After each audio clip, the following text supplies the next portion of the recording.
everybody. Welcome back to the show. Hope you're having a lovely Tuesday. I wanted to bring you a bit of an update on some goings on that I reported on last week. If you saw, the Metis Nation of Alberta last week dropped a press release about 3 new IPCAs that it established in the province of Alberta. And the Blackfoot Confederacy also put out a statement as well in regard to the where, why, and how these were acquired within the Treaty 7 territory. If you're not familiar with that, please check out the episode that I put out last week on that. It's in our playlist. To bring you a little bit up to date to what's going on, I thought it'd be first beneficial to tell you a little bit about what is an IPCA. So the history of the IPCA program started in 2021, by the government of Alberta announcing a further $800 million in funding for Indigenous-led conservation program, really. And they want to see Indigenous people take the forefront in acquiring land and protected spaces for the purpose of either reclamation or further environmental protection under this program. It was an announcement on the $800 million was a further funding on top of a $340 million previous commitment by the government, bringing the total investment into the IPCA's program for $1.14 billion over a 7-year program front, I believe. Now, this program was open to all Indigenous people, of course. So it's more of a first come, first serve, I believe, type scenario. For those of you not familiar with the structure, you could, as an Indigenous organization, apply for the funding for complete ownership in the program of lands, and or it could be a partnership between an Indigenous organization and the government or level of government, and in fact, industry and an Indigenous community. So there are different levels of cooperation, and I am sure there are different levels of funding out of that 1.14 billion, depending on what you were applying for. So that's a little bit of the history of what it was, what was established in 2021. So under that, the Metis Nation of Alberta acquired 3 new IPCAs, and they were located in Drumheller, Lethbridge, and Strathcona. So according to the Metis Nation of Alberta's press release, these were land acquisitions were from a private sale. And so it was also stated that these will be lands enjoyed by the Metis Nation of Alberta for generations to come. So from the outset, you would see that this was an acquisition of private land title. So this is lands now acquired by the Metis Nation of Alberta.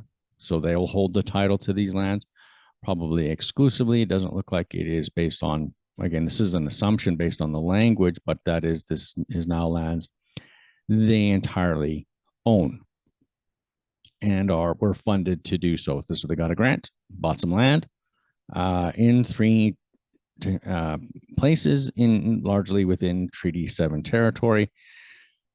So you could see that this, of course, was then prompted the Blackfoot Confederacy to put forward a statement saying that they were not terribly thrilled about the encroachment by the Metis Nation of Alberta into Treaty 7.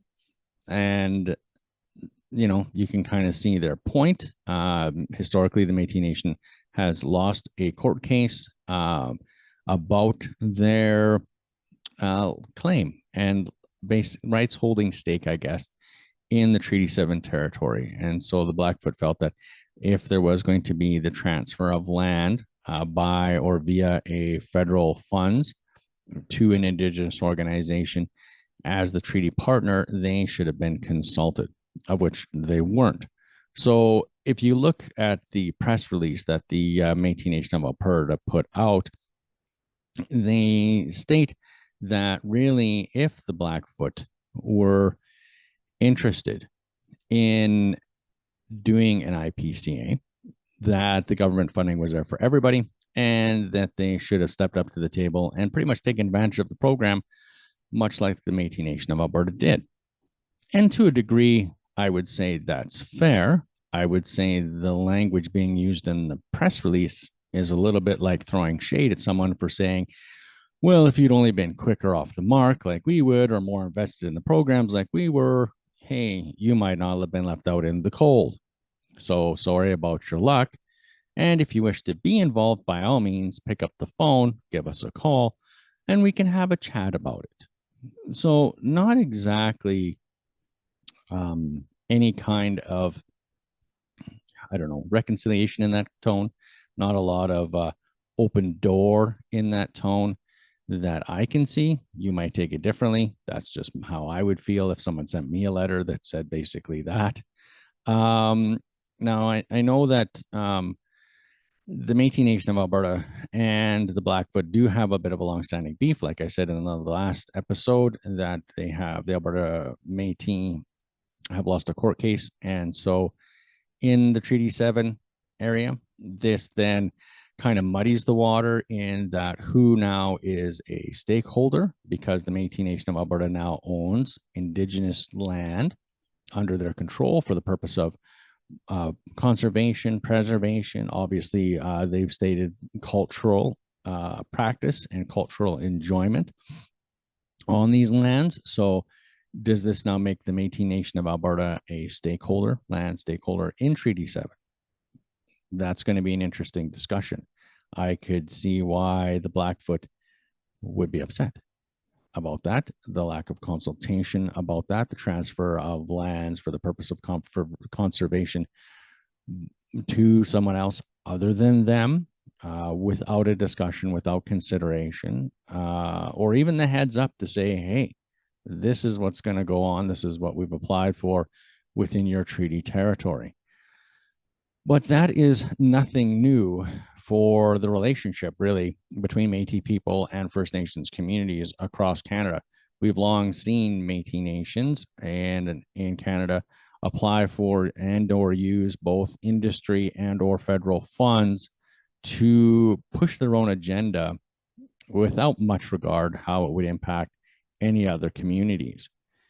And this is an ongoing relationship problem that I see that the federal government is happy to take advantage of in furthering divide Indigenous communities across Canada.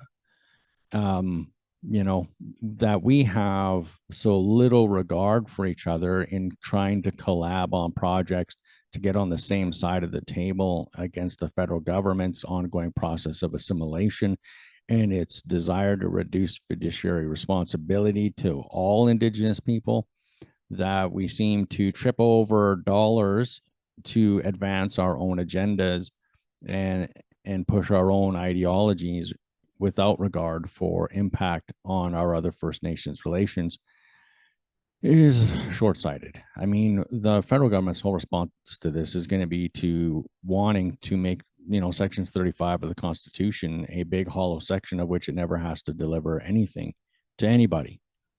That's the point.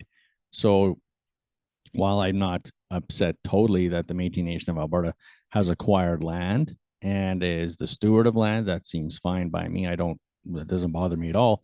The disregard for First Nations feelings about their treaty rights being infringed upon, their territory and historic territory being infringed upon without so much as a conversation or a pick up the phone or even a bulletin ahead of time saying we're in the process of doing this. And then saying at the end of it, well, sorry about your luck. You know, if you'd only been paying attention, you could have done this as well, or instead of. This is the kind of relationships that we should be looking to repair. These are the kinds of conversations that we should be looking to have to bring unity to communities, not division. But that's just my hot take on a Tuesday. Like a wise man once told me, Ottawa is not a piece of bread for which we need to fight over the crumbs, but a bakery. And I think if we treated Ottawa like a bakery, that there's enough bread for all of us if we would just unite as one, we would get a lot further. But like I said, that's my hot take on a Tuesday. I hope you're doing well. Hit the like button, subscribe, check us out on YouTube, Spotify, and Instagram, and help us beat the algorithm by sharing. And if all means you're looking to support the show, check out our Buy a Coffee program. It goes a long way to help cover the costs of doing the show and helps us to grow the show. So until next time, keep the shiny side up. This portion of The Jig is Up is brought to you in part by the Metis Federation of Canada, uniting Metis people from coast to coast to coast.